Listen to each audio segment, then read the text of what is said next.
Bueno, vamos, es la hora justa, pero bueno, como ya estamos aquí un buen número, también para no hacer esperar luego al profesor, vamos a comenzar.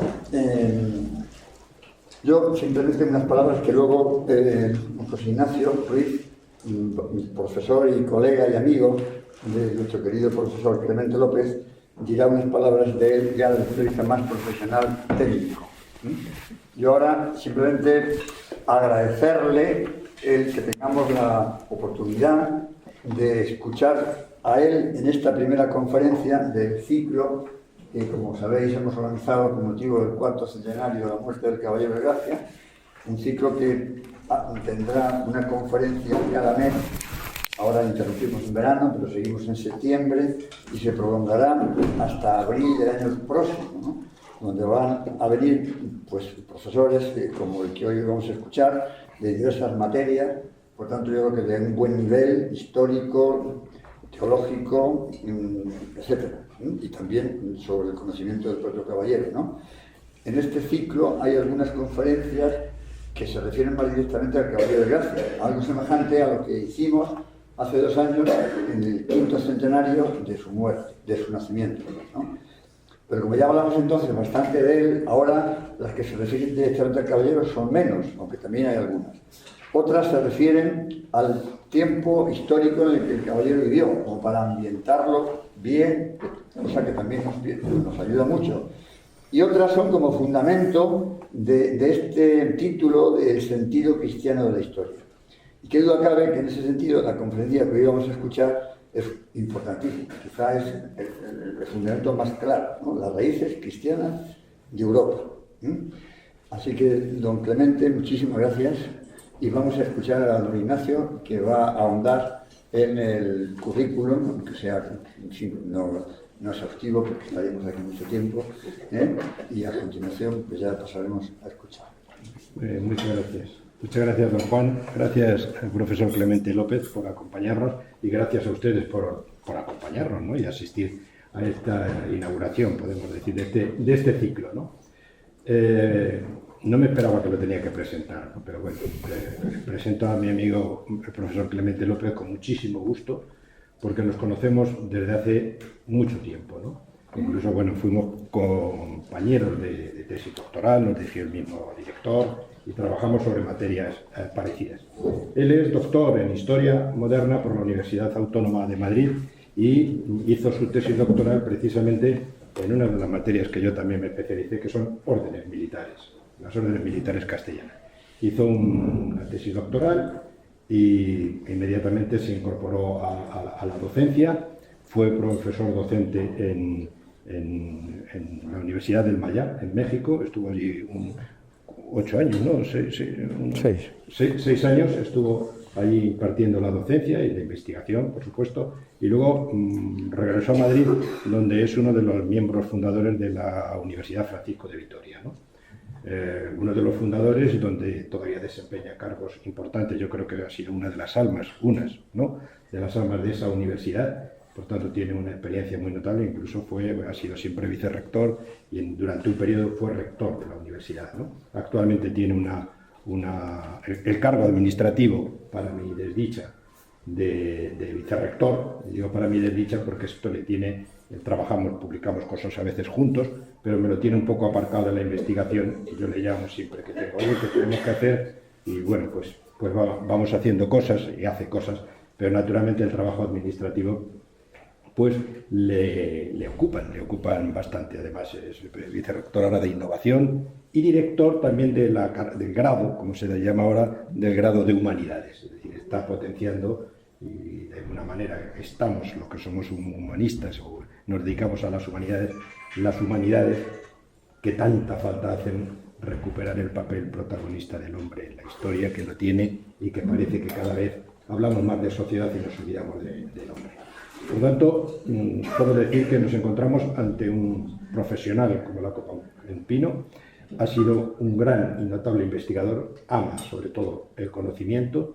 Él ha introducido estas asignaturas, por ejemplo, sobre la conferencia que nos vas a dar, ¿no? Las raíces cristianas de Europa. Está haciendo una labor inmensa.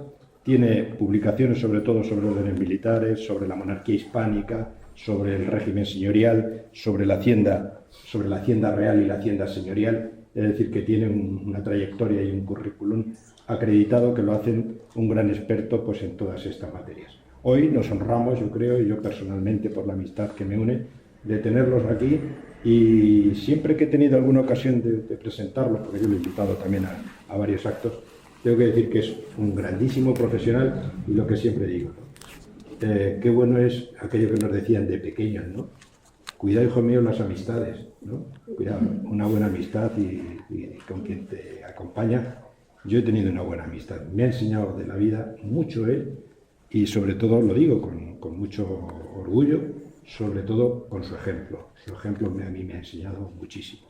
Es una gran persona, un gran humanista, un gran profesor y un gran intelectual. Ahora lo verán, va a dar la conferencia y después, pues naturalmente, ustedes podrán preguntarlo y someterlo al rigor de sus preguntas para que saquemos lo mejor que se pueda de él y de su conocimiento. Muchas gracias, profesor Clemente López. Bueno, me permito, con el permiso de don Juan, decirle que está en su casa. Le invito a nuestra casa porque ya nos juntamos aquí y es su turno de palabra. Así es que esto es todo. Bueno, pues lo primero de todo, quiero agradecer al profesor José Ignacio Ruiz estas palabras tan cariñosas, esas palabras de compañero y amigo, y he de reconocer que ha dicho verdad en lo que ha comentado, porque si no hubiera sido por él, ¿cuántas veces me habría quedado yo anegado en los vericuetos y los fangos del mundo de la administración y la burocracia? Pero él, insistente, con un tesón digno de mayor éxito, pues siempre ha estado tirando de mí para que no olvidara esa dimensión investigadora, que por otra parte es una vocación muy fuerte que ambos hemos tenido y hemos cultivado desde hace mucho tiempo. Así que pues muchas gracias, José Ignacio. Y también quiero dar las gracias a don Juan Moya por este honor, por esta invitación a pronunciar esta conferencia, que además me siento pues con una gran responsabilidad, pues que a fin de cuentas arranca un ciclo de conferencias interesantísimo y que creo que van a marcar, van a dar huella, porque se necesitan, y sobre todo por quiénes son los ponentes y por cuál es la temática, creo que va a ser muy beneficiosa y además muy valiosa para todos aquellos que tenemos esa vocación, ese interés de defender pues la identidad cristiana en la vida social y también en la historia.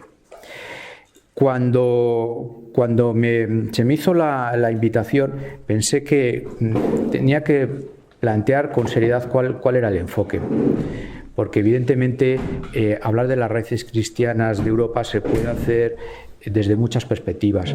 ¿Cuál era la más adecuada? Y creo que en realidad para todos nosotros los que estamos aquí, lo más adecuado es la perspectiva de poner en valor la importancia de volver a nuestras raíces cristianas los europeos, los que estamos aquí, pero la gente que nos rodea y también quizás la gente que no nos oye ahora mismo, ¿no? ¿Y por qué ponerlo en valor? Porque tenemos que hacer frente a la crisis actual que vivimos. Una crisis que podemos decir que es crisis de civilización y por tanto una crisis a veces difícil de captar, porque se va desarrollando a lo largo del tiempo, de tal manera que, a diferencia de otras crisis como las políticas, que son muy intensas pero al mismo tiempo muy efímeras, las crisis de civilización pueden llevar a durar más allá de una generación. Y digo que es una crisis de civilización porque es una crisis epistemológica o de conocimiento, es una crisis ética y también es una crisis de religión. Y por eso en esa crisis nosotros percibimos la confusión que hay a la hora de determinar qué es lo verdadero y qué es lo falso, qué es lo bueno y qué es lo malo, si hay una religión verdadera o son imaginaciones o inventos de los seres humanos.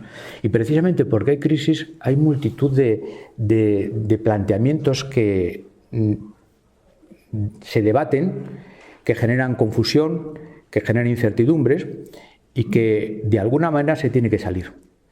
De todas las crisis se sale, pero lo que no sabemos es por dónde se sale. Y precisamente porque no queremos que se salga por donde no debe, es por eso que tenemos que tener una conciencia y además un compromiso para defender en esta crisis las claves que pueden ayudar a que la crisis sea para encontrarnos una realidad mejor de la que nos ha tocado vivir. Una realidad mejor para las próximas generaciones. Por tanto, yo creo que hoy en día podemos decir que el tema de las raíces cristianas de Europa es un tema de extremada actualidad, mucho más actual que hará pues unas décadas o quizás hará algún siglo. Europa hoy en día sufre un profundo conflicto interno entre quienes son partidarios de una falsa Europa y entre los que son partidarios de la verdadera Europa. La Europa que engancha con sus raíces, la Europa que se alimenta de sus tradiciones. Hace poquito tiempo, en la Declaración de París de 2017, una declaración que firmaron una serie de intelectuales europeos de varios países, que se subtitulaba Una Europa en la que podemos creer, se decía lo siguiente: Europa, con todas sus riquezas y grandezas, está amenazada por una falsa comprensión de sí misma. Esta falsa Europa se imagina a sí misma como la culminación de nuestra civilización, pero en realidad quiere confiscar nuestro hogar. Recurre a exageraciones y distorsiones de las auténticas virtudes de Europa, al tiempo que se mantiene ciega a sus propios vicios. Y más adelante continúa: los patrocinadores de la falsa Europa están fascinados por la superstición de un progreso inevitable. Están convencidos de que la historia está de su lado y esta fe les hace arrogantes y desdeñosos, incapaces de reconocer los defectos del mundo posnacional y poscultural que están construyendo. Además, se muestran ignorantes de las verdaderas fuentes de la decencia humana que ellos mismos valoran, al igual que nosotros. Ignoran, incluso repudian las raíces cristianas de Europa. Y esto es importante. Ignoran e incluso repudian las raíces cristianas de Europa. Fíjense qué contradicción. Puede haber valores en los que se puede estar de acuerdo, pero no entienden, no llegan a reconocer que la fuente está en esas raíces cristianas. Hace algunos años, hacia el 2016, el profesor norteamericano George Weigel, en un artículo denominado Las dos guerras culturales de Europa, ya hablaba de esto. Señalaba que actualmente en Europa hay dos guerras culturales. La primera guerra es la guerra entre las fuerzas posmodernas del relativismo moral, es decir, la falsa Europa, y los que defienden la postura moral tradicional. La segunda guerra, la que además se entrecruza con la primera, es la guerra por definir la naturaleza e identidad de la sociedad que vivimos nosotros actualmente y los límites del multiculturalismo en una Europa que ha abierto la puerta a una población musulmana cada vez mayor. ¿Qué es eso del multiculturalismo? La no identidad cultural. Cualquier cultura vale, no importa, es algo accesorio. La identidad cultural, por tanto, no deja de ser algo accesorio y anecdótico, si pudiéramos llamar. En la primera de esas guerras, los agresores son los secularistas radicales que en muchos casos llegan a, como lo señalaba el jurista de origen judío Joseph Weiler, llegan a la cristofobia. A la cristofobia. Y su objetivo es imponer una Europa poscristiana, donde no hay ninguna religión, o mejor dicho, cualquier religión vale, o cualquier ideología sustitutiva de la religión. Por otro lado, en la Segunda Guerra, en la que hablamos del multiculturalismo, lo que se pretende es olvidar, eliminar todo recuerdo de nuestra identidad cultural grecolatina.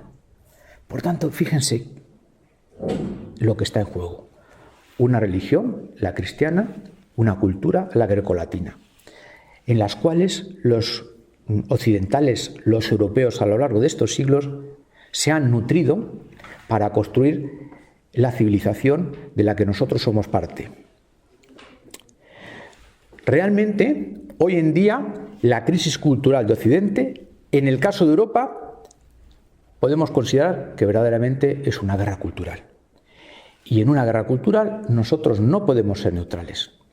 Por eso, cuando hablo de poner en valor nuestras raíces cristianas, no es simplemente para reconocer, oh, qué bueno, qué interesante, no había caído en la cuenta, sino para asumir un compromiso ineludible de defender lo que nosotros consideramos que es la verdadera Europa. Y que, como ya podemos ir viendo a lo largo de estas conferencias, la verdadera Europa no es otra que la Europa cristiana. O la Europa construida con el cristianismo. Un cristianismo que no excluye, un cristianismo que incluye, que acoge, que ayuda, que camina junto con otras personas que quieren defender y quieren hacer de este mundo algo mejor. Por tanto, resumiendo esta introducción, si nosotros queremos poner en valor estas raíces cristianas, en primer lugar tenemos que hablar de los orígenes de Europa. En segundo lugar, es importante hablar de la raíz religiosa y cultural, que no es otra que la fe cristiana. Y por último, y muy importante, reconocer el papel fundamental que ha desempeñado la Iglesia Católica como constructora de la civilización europea. Vamos a lo primero, los orígenes de Europa. Europa tiene un origen cultural, que es la civilización que nos precedió en el tiempo, que es lo que he denominado la civilización grecolatina, o la cultura clásica, como podemos decir en otras palabras. Y por otro lado, tiene otro origen que no es cultural, que es religioso, que es el cristianismo. Origen religioso, pero influyente hasta tal punto que identifica con rasgos diferenciables de cualquier otra cultura a la cultura heredera de la cultura grecolatina, a la cultura occidental.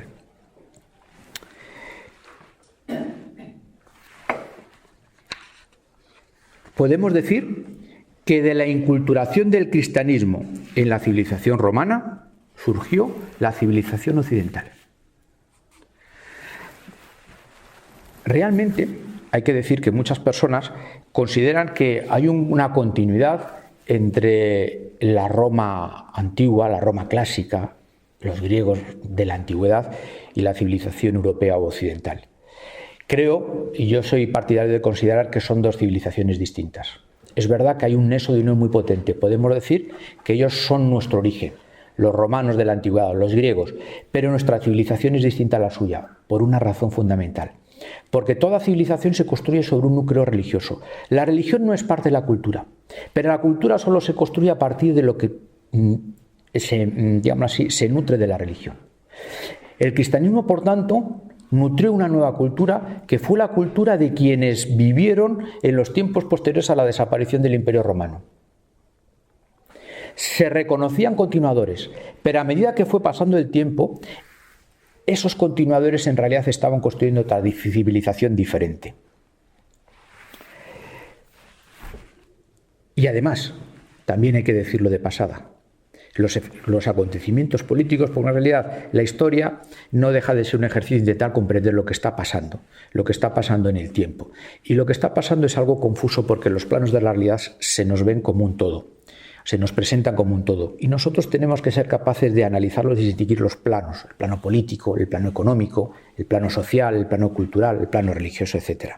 Bien, pues también hay que decir una cosa, si en lo religioso el cristianismo está nutriendo una nueva cultura, también es cierto que los acontecimientos políticos nos llevan a esa dirección, porque por supuesto, después de la crisis provocada por la caída del Imperio Romano Occidente, podríamos pensar que, bueno, que se reconstruya, ya no era posible. ¿Por qué? Porque aparecieron los pueblos bárbaros.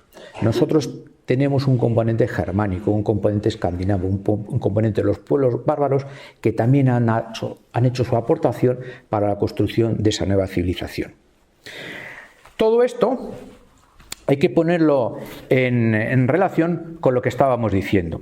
Y he de decir una cosa que para mí ha sido determinante a la hora de reflexionar, a la hora de intentar comunicar mi comprensión o lo que he llegado a atisbar de estas raíces cristianas de Europa.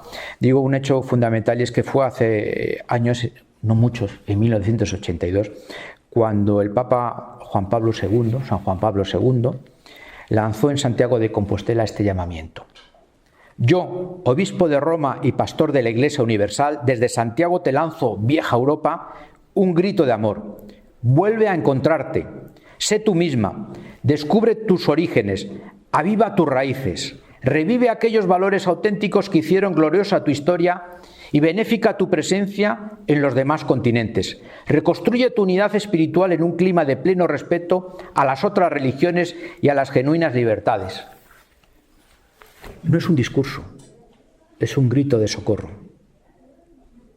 Es un grito que va a nuestras entrañas. Y yo cuando lo escuché por primera vez digo, ¿qué querrá decir? Ahora, con el paso del tiempo, Juan Pablo II era clarividente, sabía lo que nos venía encima. Con el paso del tiempo, esas palabras eran premonitorias. Lo que nos está cayendo, podemos decir. Estamos realmente en una guerra, insisto, en una guerra cultural. Y en esa guerra cultural tenemos que volver a nuestras raíces. Por eso ya no se trata de defender, digámoslo así, una postura con otra, sino también se trata de una pista que nos dio el Papa Juan Pablo II. Encontremos en nuestras raíces las claves para poder nosotros ser capaces de hacer frente a los retos que se nos presentan. En ese sentido, volviendo a lo que señalaba como la primera parte, que es una reflexión sobre la religión cristiana, pero desde el punto de vista histórico, hay que decir lo siguiente.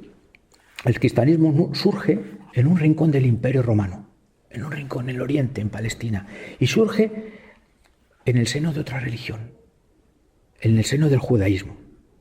Los judíos, para los romanos era gente complicada, era un quebradero de cabezas, siempre se estaban rebelando, no hacían caso a nada, no hacían caso a nada de lo que les decían los romanos, estaban defendiendo su religión por encima de cualquier otra realidad.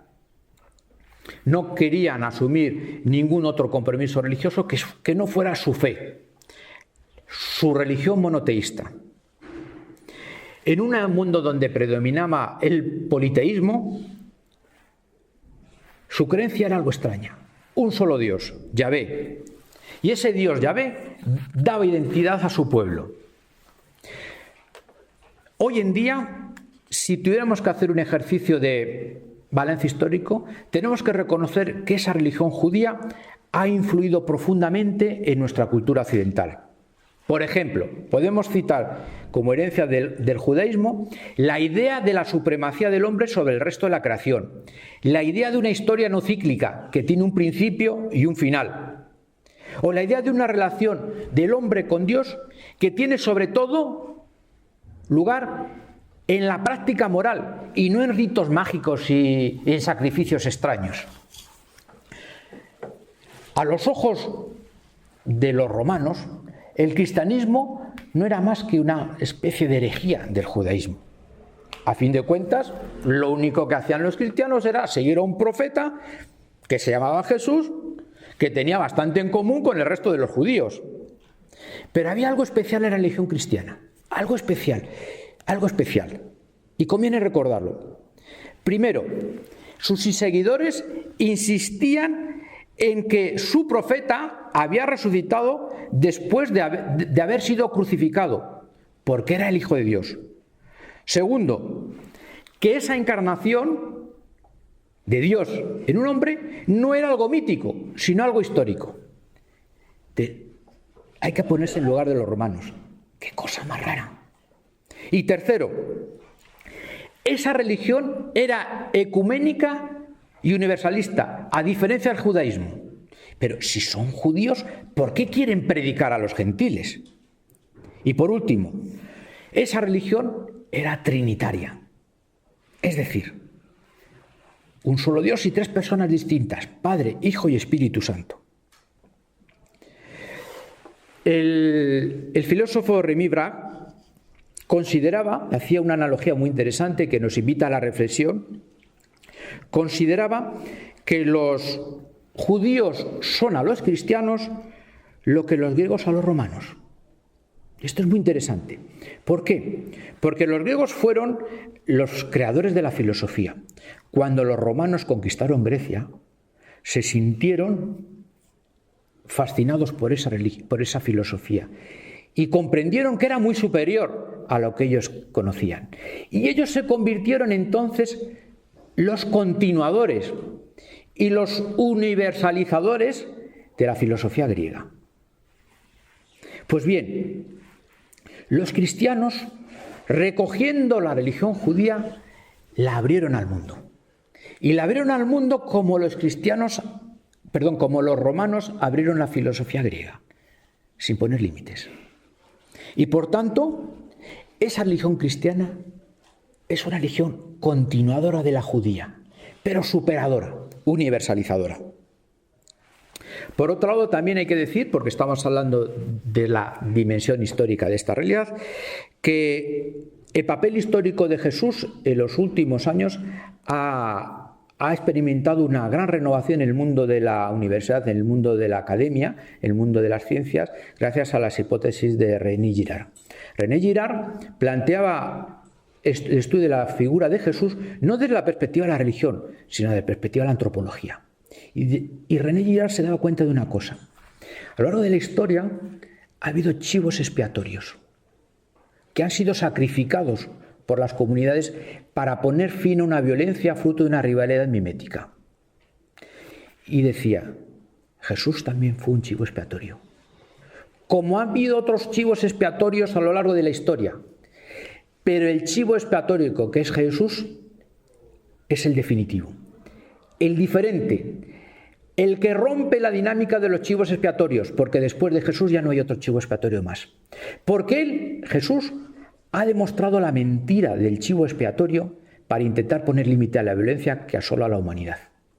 Y es que en las sociedades primitivas el mecanismo que encontraban las religiones para poner límite a la violencia entre unos y otros era buscar a alguien que pagara el pato, un tercero, el débil, al que le acusaban de ser la causa de todo el conflicto y que sacrificándole y luego recuperando ritualmente año con año ese sacrificio, se lograba poner límite a esa violencia. Ahora ya no hay. ¿Por qué? Ya no hay posibilidad de un chivo expiatorio. Porque Jesús nos demuestra que nosotros solo podemos hacer frente a esa violencia que nos asola desde el inicio de los tiempos hasta hoy, fijándonos en un modelo. El modelo de Jesús, que es el Hijo de Dios encarnado. Es un modelo que en vez de generar violencia, genera paz. Y solo cuando lo olvidamos o lo tergiversamos, seguimos en esa escalada, en esa dinámica de violencia sin fin. Claro, evidentemente cuando los primeros antropólogos culturales, los primeros filósofos, los primeros historiadores se encontraban con estas hipótesis, ¿de esto qué es? Pero cuando se empieza a investigar, se va reconociendo que encaja, que es verdad, que esto es así, que hoy en día todavía seguimos intentando buscar un chivo expiatorio que pague los patos de esta violencia que parece que no tiene fin. Pero nos damos cuenta de que no hay un tercero que tiene que pagar los patos, que la violencia que nos asole solo se puede resolver con el amor que nos mostró Jesucristo. Porque solo imitando a Jesucristo podemos salir de la espiral de violencia. Cualquier otra imitación nos imita a querer tener lo que tiene el otro, arrebatarle lo que es, lo que tiene, y al mismo tiempo, en tanto que el otro se niega a aceptar eso, generamos una espiral de violencia sin fin. Si nosotros nos observamos la historia, es un sinnúmero de rivalidades. Romanos y cartagineses, católicos y protestantes, y así continuaríamos. Derechas e izquierdas, en todos los niveles de la realidad siempre estamos con esta rivalidad.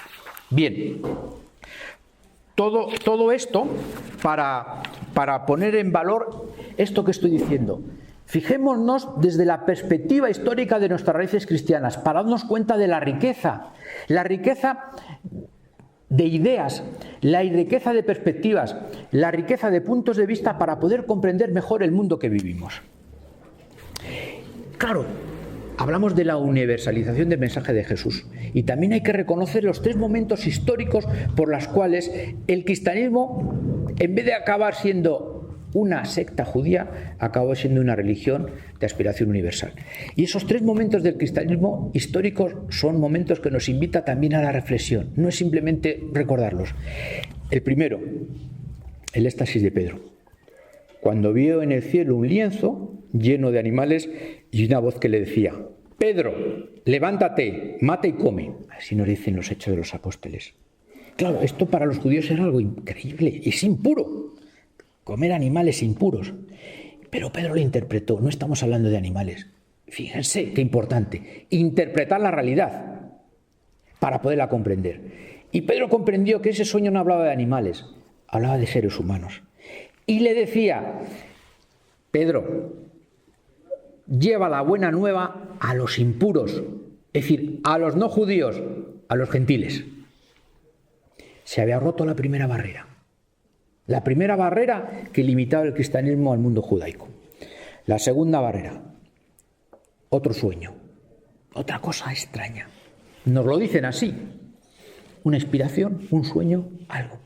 Nosotros los que tenemos fe sabemos que Jesús, que Dios nos habla de la manera más insospechada y sabemos que dice: esto no me lo invento yo, esto no es una imaginación, pero la tengo. La segunda, en sueños se le apareció a Saulo, a San Pablo, a Saulo de Tarso, un macedonio, y el macedonio le dice: ven a Europa. Claro, en ese momento Saulo no sabía hacia dónde predicar, hacia el este, oriente o hacia occidente, Roma. Y el macedonio le dijo: ven aquí con nosotros, y dio el paso y fue a Europa. Y tercer, último momento que quiero señalar, porque me sigue pareciendo desde la primera vez hasta hoy como algo extraordinario, cuando Pablo de Tarso se presenta en el Areópago de Atenas y ve la figura, la estatua del Dios desconocido, y predica sobre el Dios desconocido y dice: ese Dios desconocido yo os los voy a dar a conocer. Y el resultado fue, ya lo sabemos, un fracaso absoluto. Lo que os dijera: este tío, no sé cómo le dirían, hoy en día diríamos, le falta algo, Tamajara, qué raro, o como es un mundo posmoderno, será su verdad. Cada uno tiene la suya, allá lo que cuente, ¿no? Bien, es que claro, no era fácil, y esto es muy importante, no era fácil que quienes no conocían el mensaje de la cruz llegaran a dar su vida por ese mensaje.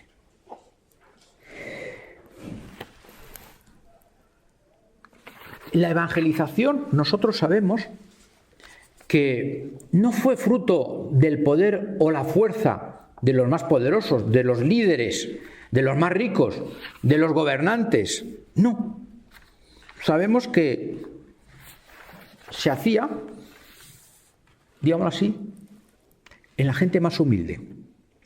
Sabemos que la evangelización se producía pues entre los compañeros de trabajo, entre los amigos, entre las familias. El esclavo convertía al amo o el amo convertía a su cuñado.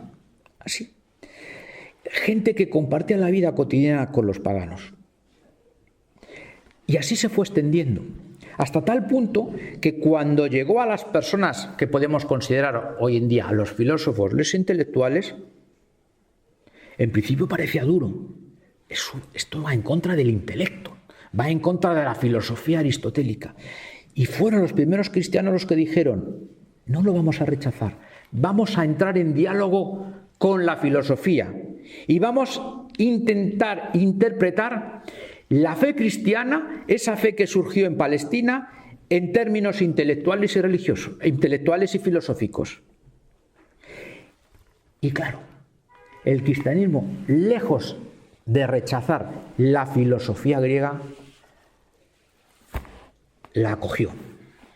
Y de todos ellos, pues hay que señalar, solo por resaltarlo, pues la figura de San Agustín, modelo de ese ejercicio de integrar una filosofía pagana con una religión cristiana, porque nos daba un mensaje que quiero recordar hoy en día. la religión cristiana no va en contra de la razón, hasta tal punto no va en contra de la razón que el máximo exponente de la profundización en la importancia de la razón, que es la filosofía griega, que hasta hoy en día sigue estando presente en cualquier filósofo, no fue rechazada por el cristianismo.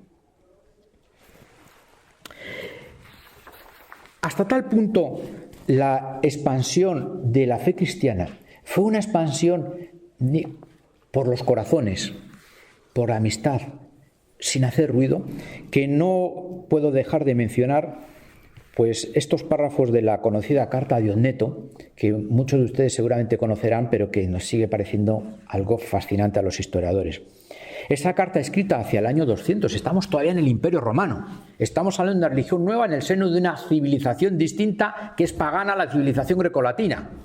Dice esa carta: los cristianos, en efecto, no se distinguen de los demás hombres ni por su tierra, ni por su habla, ni por sus costumbres, porque no habitan ciudades exclusivamente suyas, ni hablan una lengua extraña, ni llevan un género de vida aparte de los demás, sino que habitando ciudades griegas o bárbaras, según la suerte que a cada uno le cupo, y adaptándose en vestido, comida y demás género de vida a los usos y costumbres de cada país, dan muestra de un tenor de peculiar conducta admirable y, por confesión de todos, sorprendente. Mas, para decirlo brevemente, lo que es el alma en el mundo, esos son los cristianos en el mundo. Lo que es el alma en el cuerpo, esos son los cristianos en el mundo. El alma está esparcida por todos los miembros del cuerpo y cristianos hay por todas las ciudades del mundo. Habita el alma en el cuerpo, pero no procede del cuerpo. Así los cristianos habitan en el mundo, pero no son del mundo. También hay que decirlo, y no nos puede sorprender, que el cristianismo era difícil de entender, pero arrastraba. Y por tanto podía generar rivalidades, violencia, miedos. Y por eso los cristianos tuvieron que sufrir persecuciones. Hasta que en el año 313 el emperador Constantino, en el edicto de Milán, toleró el cristianismo. La convirtió en religión que se podía practicar sin ningún tipo de persecuciones.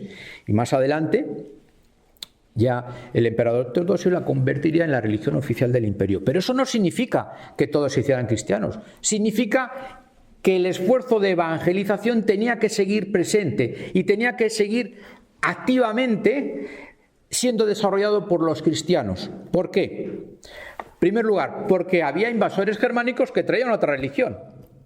Ya no había que convertir a los romanos, había que convertir también a esos paganos que estaban entrando en tromba por las fronteras del Imperio Romano.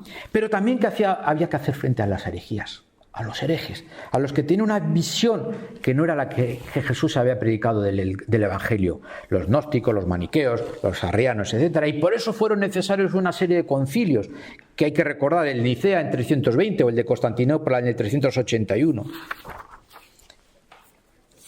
Todo esto para darnos cuenta de las dificultades, darnos cuenta de la importancia, darnos cuenta del esfuerzo y darnos cuenta también de cómo era ese mundo, para entender estas raíces de las que hablamos. Y con esto paso al otro que les quería comentar, el papel de la Iglesia Católica. El papel de la Iglesia Católica en esta visión que estamos poniendo en común sobre las raíces cristianas de Europa. Como decía al principio, la Iglesia Católica fue la constructora de una nueva civilización. Y esto es muy importante darnos cuenta de lo siguiente. La Iglesia Católica no era una organización creada para construir civilizaciones. Podemos decir que fue una misión no prevista. La historia la fue conduciendo. ¿Por qué? Porque la Iglesia Católica no era ni menos ni más que la comunión de los que creían en Jesucristo. Y jamás se les podía pasar por la cabeza de vamos a construir una nueva civilización, ¿no? Simplemente hacían lo que les movía el corazón. Hacían lo que les llamaba a hacer el Espíritu Santo. Pues bien, ¿por qué? ¿Por qué la Iglesia Católica se convirtió en la constructora de una civilización? Por dos razones. Primero, porque en esos años difíciles y oscuros que siguieron a la caída del Imperio Romano de Occidente, es decir, del año 476 en adelante, donde el poder central ha quedado desaparecido y por tanto lo que ocurre es, digamos así, la fragmentación del poder en reinos germánicos, reinos bárbaros independientes y que guerrean entre sí, donde los niveles de vida van para atrás, donde la violencia es algo cotidiano, donde las expectativas de vida se reducen a lo mínimo, donde la pobreza, fruto de los saqueos, de la destrucción, se generaliza, donde las ciudades se despueblan, pues bueno, la única institución que de modo generalizado valoró y preservó lo más valioso de la cultura grecolatina fue la Iglesia Católica. La Iglesia que preservó textos paganos, la Iglesia que hizo todo lo posible para que lo que habían ido construyendo los filósofos, los intelectuales, los poetas, los escritores grecolatinos no se perdieran. ¿Y por qué lo hacían? No porque fueran cristianos, sino porque eran humanos. Porque la Iglesia Católica reconocía en esos autores paganos el valor del humano que ellos defendían. La segunda causa fue porque la Iglesia Católica en esos momentos oscuros fue la única institución que de manera organizada difundió una nueva forma de ver el mundo, una nueva forma de entender la realidad, unos nuevos valores, unos nuevos criterios de comportamiento. Ya no se habla de que si crees en Dios o crees en Jesucristo, vive de otra manera, compórtate de otra manera. Tu vecino no es tu rival, sino tu hermano.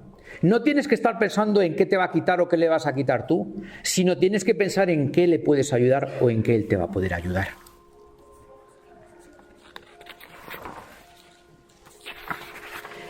Claro, de modo natural, la educación fue recayendo en manos de la Iglesia Católica. Las instituciones de la Iglesia Católica, que en principio estaban orientadas a enseñar la fe cristiana, también empezaron a enseñar todo lo importante que nosotros consideramos que tiene que estar presente en la educación. Los valores, los criterios de comportamiento, los conocimientos, para entender dónde estamos y entender para qué estamos. Y entender cómo debemos comportarnos en la vida.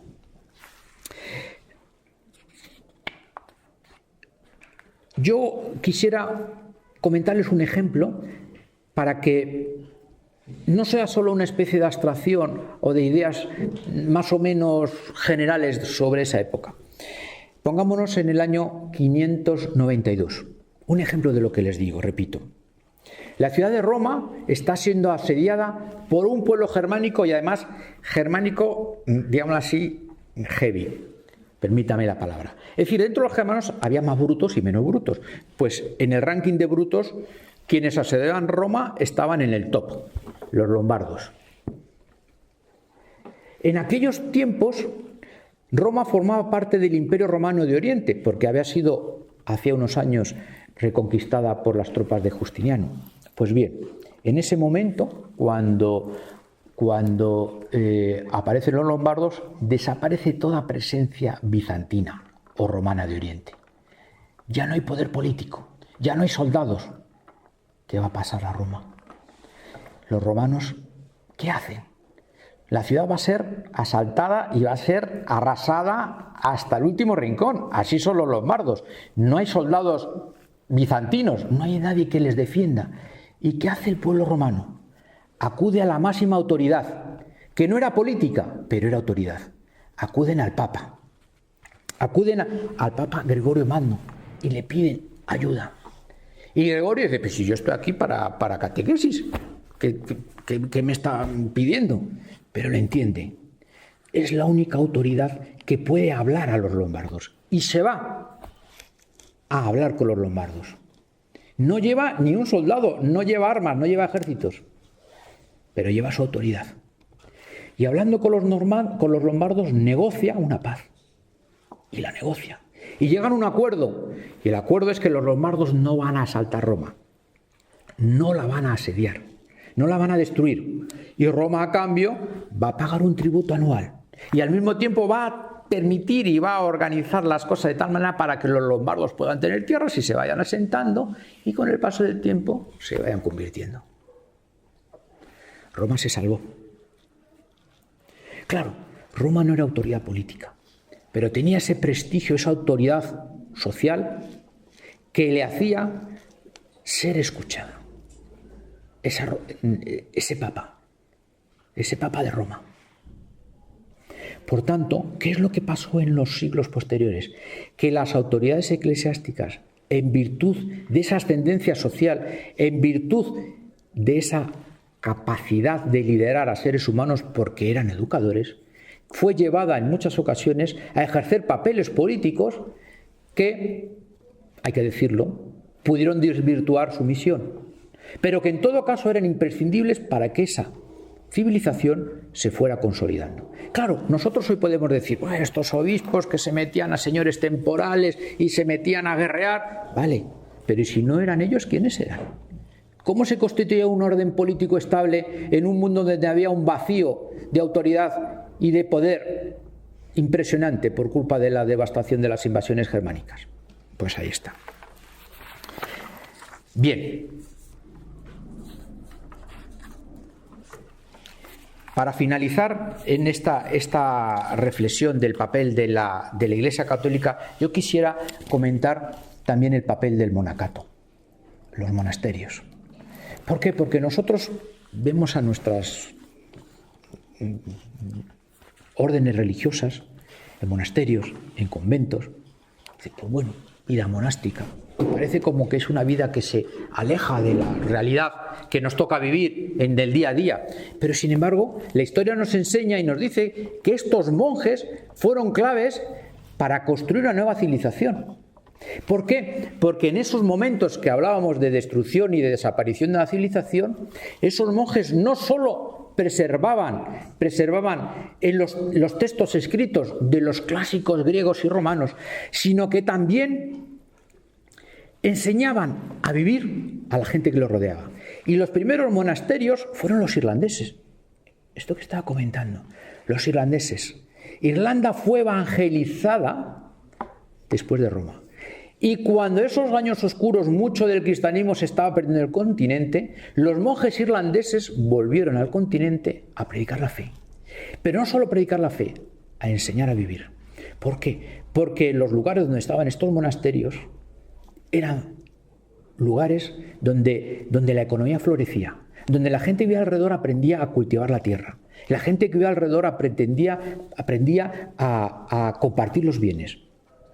Incluso reconocían, o mejor dicho, aprendían los valores que los monjes les transmitían y que aplicaban en sus vidas. Y claro, así hay que hablar de San Benito.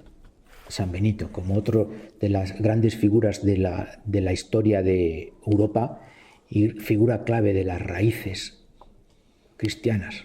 ¿Por qué? Porque los benedictinos, la orden de San Benito, fue distribuyendo por toda Europa esa nueva cultura. Los monasterios benedictinos no solo eran focos de evangelización, sino focos de irradiación de esa nueva cultura que se estaba construyendo, que era la cultura europea, la cultura cristiana occidental. San Juan Pablo II así valoraba la labor de Benito. Decía, Benito supo aunar la romanidad con el Evangelio, el sentido de la universalidad y del derecho con el valor de Dios y de la persona humana.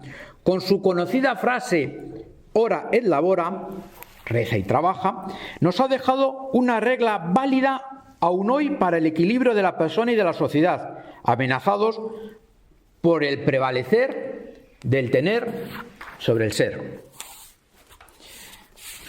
Es tiempo de concluir.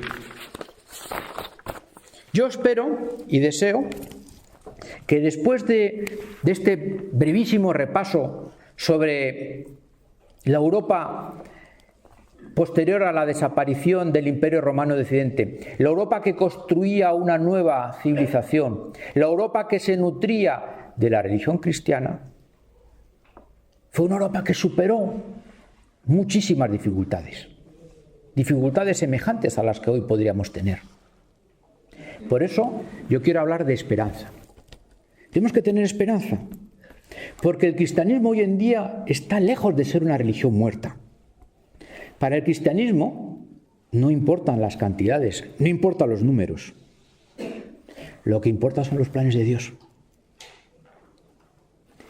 No hay nada fácil que no se pueda tornar difícil, y no hay nada difícil que se pueda tornar fácil.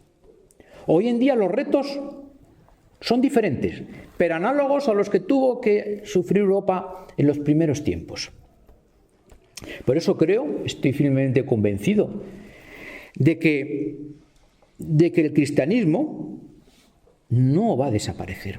Y es más, en la Europa del siglo XXI, aquejada de tantas dificultades, sufriendo estas guerras que hemos mencionado al principio, estas guerras culturales, el cristianismo está llamado no a excluir, sino a integrar, no a perseguir, sino a propiciar el diálogo, no a servir al poder político, sino a convertirse en su conciencia crítica. ¿Por qué?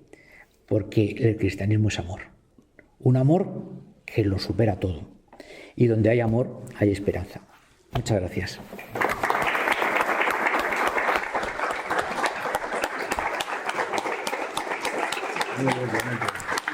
Bueno, si hay alguna preguntita, encantado.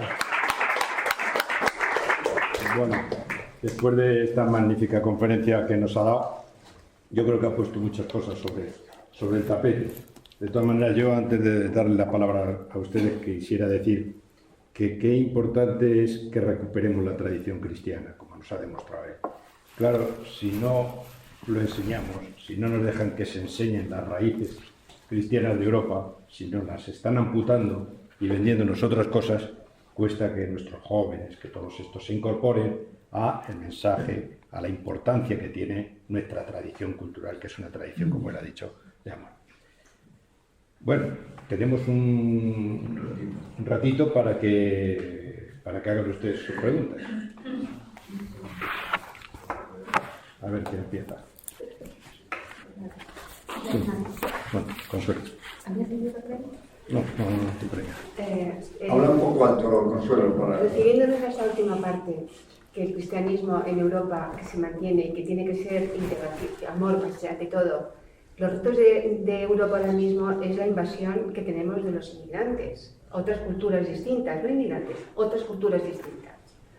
Entonces, la esperanza que podemos tener es que la Iglesia, el cristianismo, sea la conciencia de la política, no haga política, ¿no? Eso es lo que he entendido. Entonces, la esperanza pues una fuerza cristiana muy fuerte que nos ayude a salir de todo esto, ¿no? Claro, hay que entender que el cristianismo es la inspiración para encontrar las soluciones a los problemas que nos asolan. ¿Qué quiere decir esto? Que venga gente no tiene por qué ser malo, pero también puede ser malo. Es decir, que vengan gente con otras culturas, con otras maneras de ver la realidad, puede ser bueno y puede ser malo. ¿Cómo podemos hacer para que sea beneficioso para ellos y para nosotros? Pues no por donde lo hacen, no diciendo cualquier cultura igual, no diciendo lo mismo, porque ese es un falso multiculturalismo. Tampoco puedes decir que no venga nadie, que no pase nadie, vivir en tu Torre de Marfil. Sabemos que eso no funciona. Luego, entonces, ¿qué hacer? El cristianismo nos da las claves. Hay que descubrir los cómo. ¿Qué quiere decir? Que hay que acoger, que hay que respetar, pero pedir que te respeten, que hay que proponer, pero también exigir, que hay que poner las reglas del juego, que hay valores que no se pueden renunciar. Es que nosotros en nuestra cultura no los tenemos. Pues se siente. Es que no vamos a renunciar a ellos. Es que si vienen a Europa, no vienen solo a, digamos así, a sobrevivir, a tener un dinerillo para no morirse de hambre. Qué pena, ¿no? Siendo cristianos, si tienen la oportunidad de conocer nuestros valores, ¿no vamos a defenderlos? ¿No vamos a proponérselos? Claro, no es lo mismo proponerlos que imponerlos. Es decir, volvemos a lo que he dicho al principio, no se trata de imponer. ¿Por qué? Porque la verdad se impone por sí misma, porque el amor todo lo puede. Y nosotros podemos decir, bueno, es que no nos van a hacer caso. Mira, recordemos los primeros tiempos. Más difícil que con Roma, esto está chupado. Lo que pasa es que no sabemos buscar la fuente de las soluciones. Intentamos buscar, digámoslo así, medidas políticas inspiradas solo por el plano de lo político. No somos capaces de trascender al plano antropológico, porque esa persona que viene aquí, es verdad, desde otra cultura, no la puedes deshumanizar. Es decir, pedirle que se olvide, que rechace su propia cultura. No, hay que tender el diálogo, proponerle. ¿Por qué? Porque eso puede ser fecundo. Porque la nuestra cultura, y lo hemos hablado, vive una tradición, pero no vive fosilizada. La tradición no es, no toco nada. No, la tradición es recibo lo que he heredado para, transformando con la realidad presente, lo entregue a las nuevas generaciones para que sigan continuando. ¿Por qué? Porque es la fuente de inspiración. Pero la tradición no es el decálogo de las reglas que no puedes dejar de hacer en todo momento. Es nuestra inspiración. Por eso que es lo que planteo. Claro, un problema difícil, si uno busca soluciones fáciles o soluciones en un plano de la realidad, pues ¿qué es lo que ocurre? Pruebas y fallas, y claro, y seguirás equivocándote. ¿Por qué? Porque estamos en otro problema. Y por eso no estoy diciendo, los políticos qué torpes son, porque es tan complicado, porque la propia Europa está sufriendo un conflicto y entonces la propia Europa no sabe por dónde tirar. ¿Por qué? Porque si uno dice A, el otro dice B, y dice, ¿y ahora qué hago? ¿Cómo puedo reconocer la verdadera Europa, como decía, de la falsa Europa? Estudiándolo. Cuando digo estudiándolo, tomándotelo en serio, no dejándote llevar por consignas. Claro, ¿qué es lo que ocurre? El camino fácil. El camino fácil del cual nadie puede excluirse. Y decir, no, yo no lo voy a recorrer. El camino fácil es una consigna. Insiste, manipula y ya consigue un voto. Y lo estamos viendo. Si esto es verdad, no puedo renunciarlo. Pero es que pierdes votos. No pasa nada. Ya lo ganaré. ¿Por qué? Porque la verdad se impone. ¿Por qué? Porque lo que estamos viendo es que aquellos que se dejan guiar por los votos, tarde o temprano, en tanto en cuanto sus propuestas son falsas, la realidad es terca y lleva a los resultados esperables, es decir, fracaso. Es evidente. Y esto es lo importante, porque no se trata de, es que lo nuestro es nuestra opinión. No es nuestra opinión. Tenemos, y esto es lo importante, un valioso depósito que es la verdad de la fe cristiana. Y si nosotros como cristianos consideramos que nuestra fe no es la verdad, otra cosa es que hayamos reconocido y recogido la riqueza de nuestra fe, que nos falta mucho. Pero no podemos olvidar esto. Y hoy en día, ¿qué es lo que ocurre? Como estamos en esa guerra, lo que importa es que no importe la fe. Entonces, bueno, tú eres cristiano, pero como si eres budista, da igual. Y además puedes cada día ser de una cosa diferente, si da lo mismo.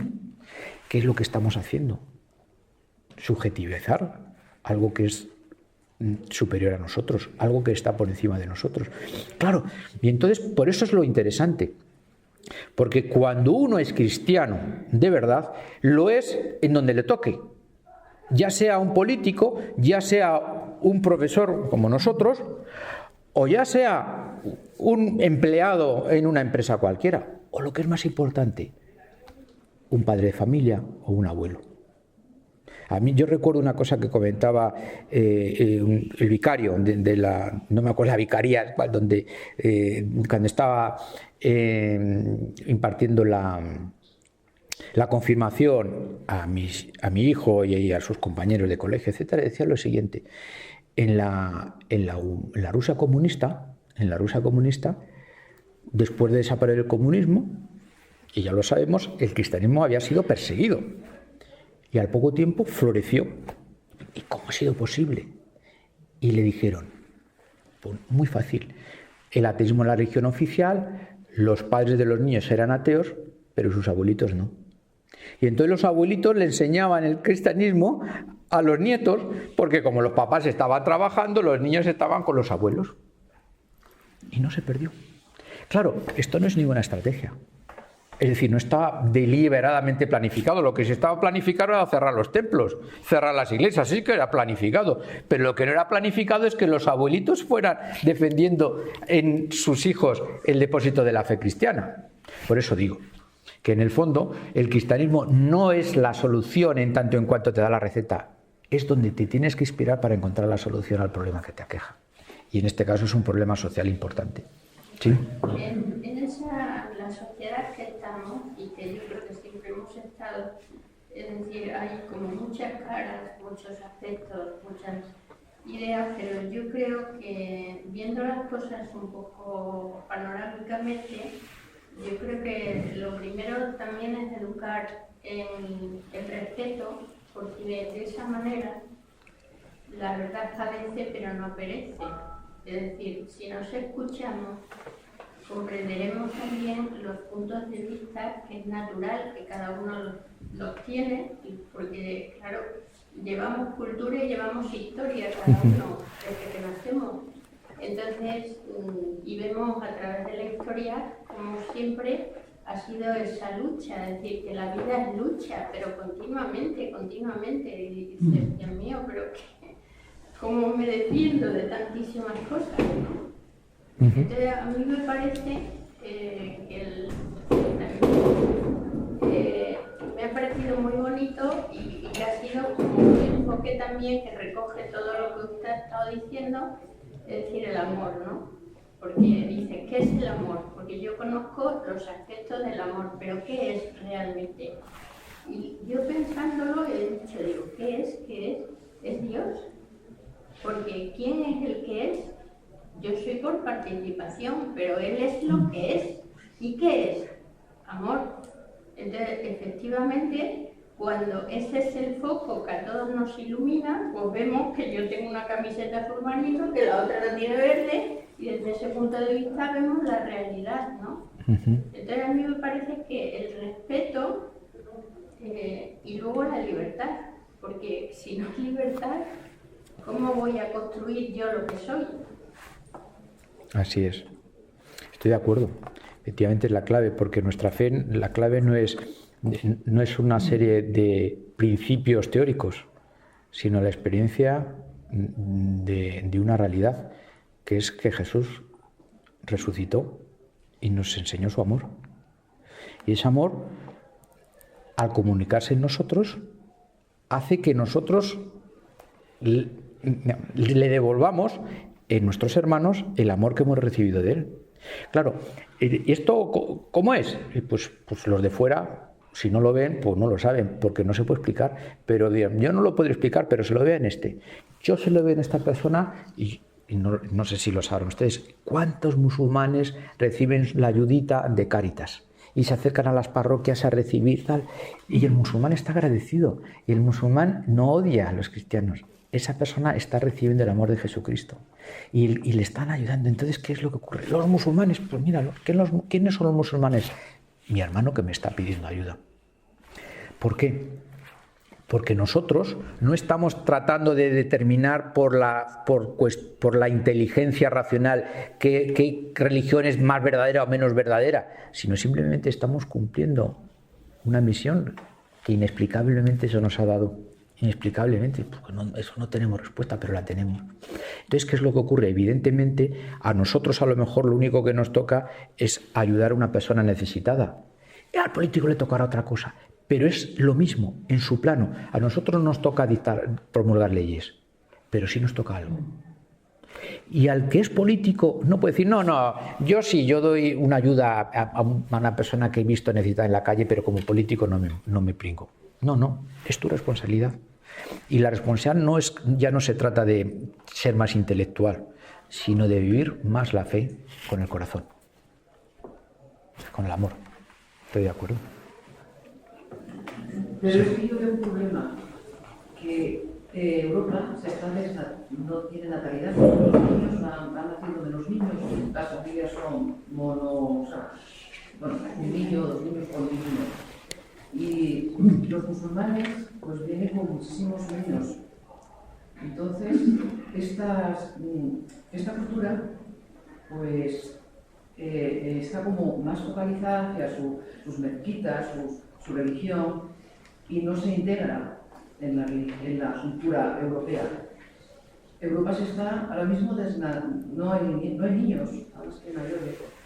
Llegará un momento en que, como no se crean nuevas criaturas, se desnaturalizará todo, porque ellos su religión no la dejan. Estoy de acuerdo.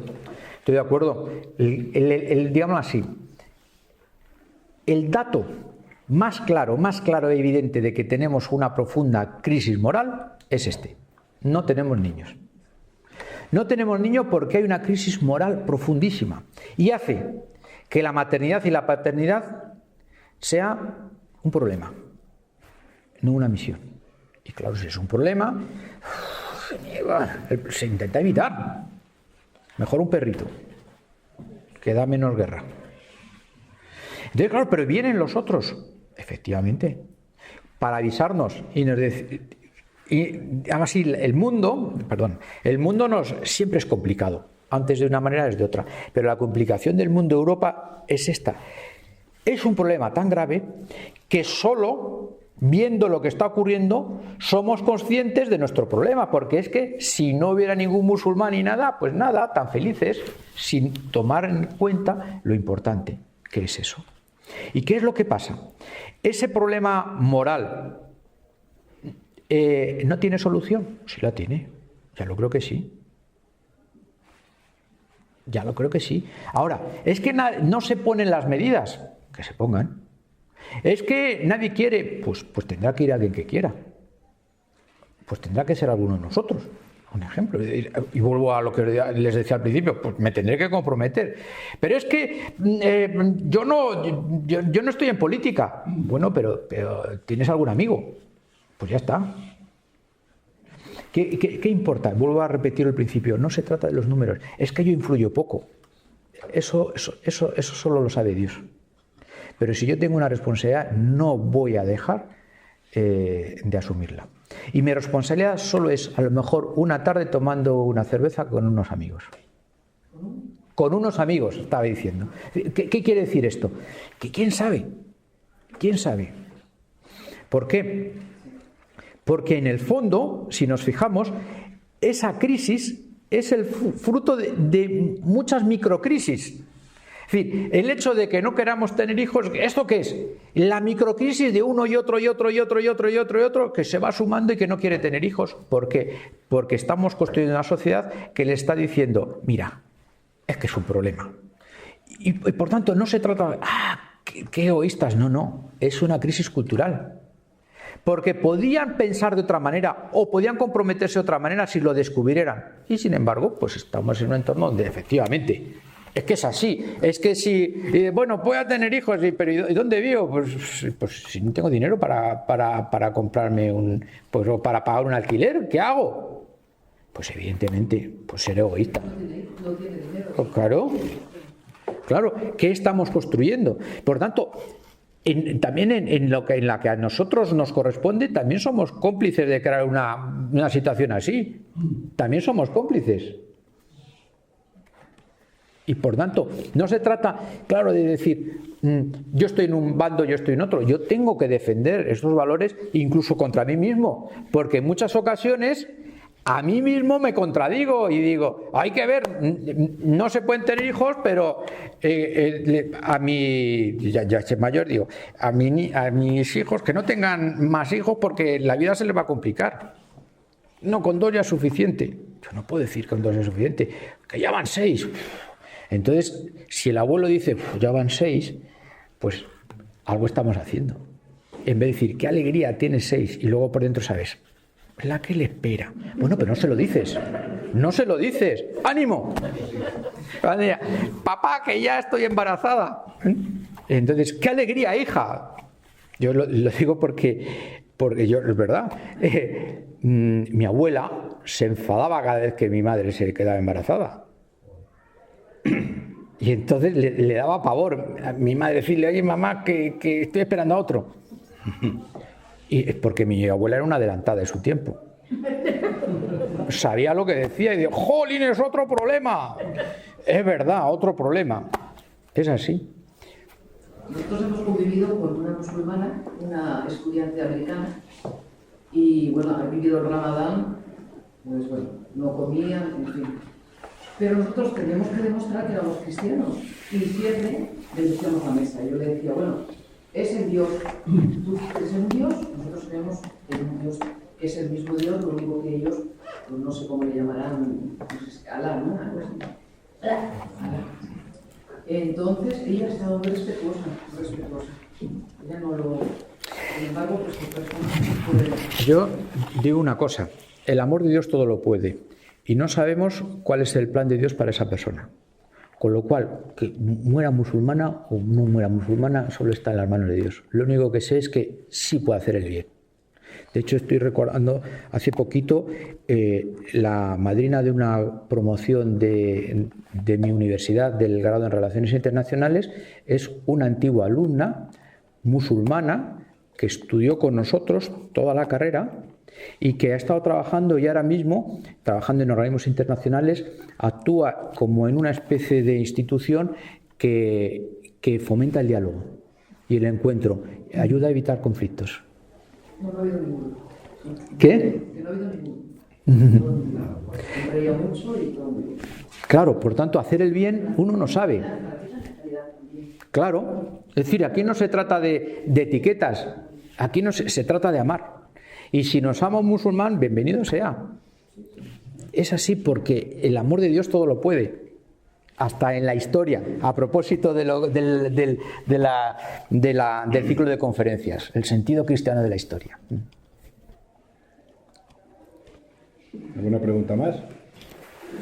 Pues, bueno, yo más una pregunta, como antes, al comienzo de la conferencia, ¿no?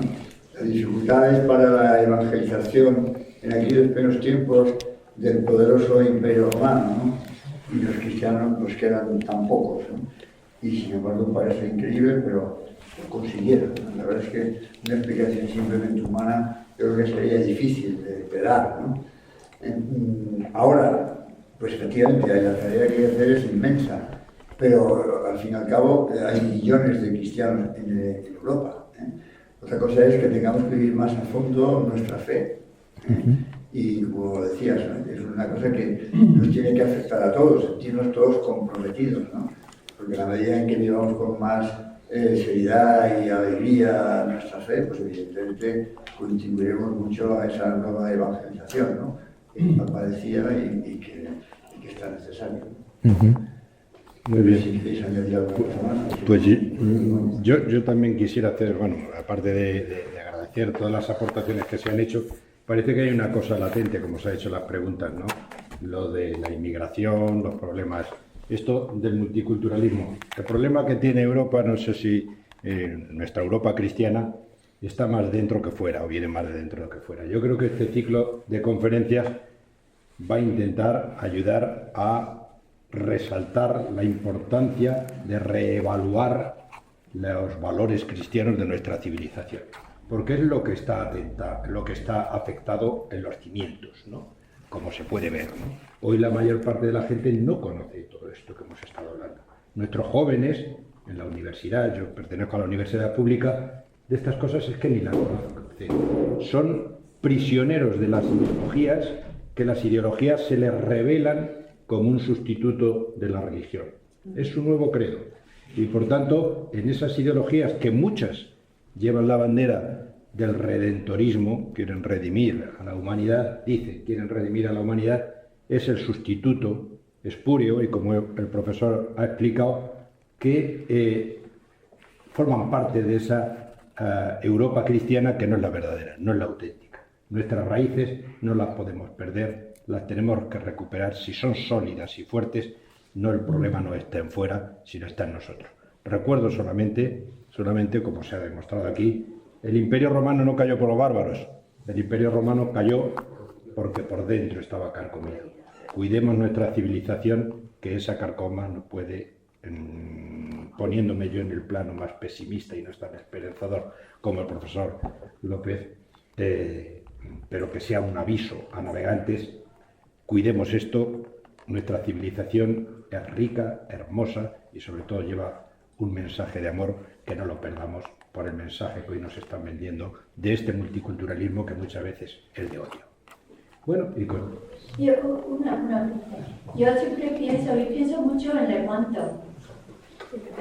En la batalla de Lepanto. Orar y rezar todo el mundo, porque además dicen, yo he leído esto mucho, que cuando el presidente Trump, el día de las elecciones 2016, cuando él estaba con su gente allí, ella estaba con la Shia, y estaban esperando los resultados, y él iba aquí abajo, y ella iba aquí arriba, pero a cierta hora de la tarde empezaron a emitir desde el este de Estados Unidos, emitir una sesión de oración a favor de Trump por todo el mundo.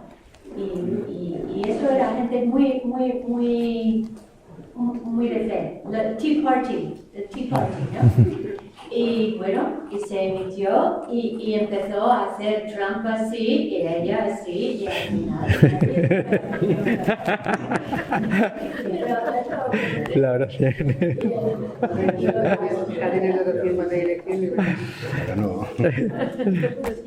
Muy bien, muchas gracias.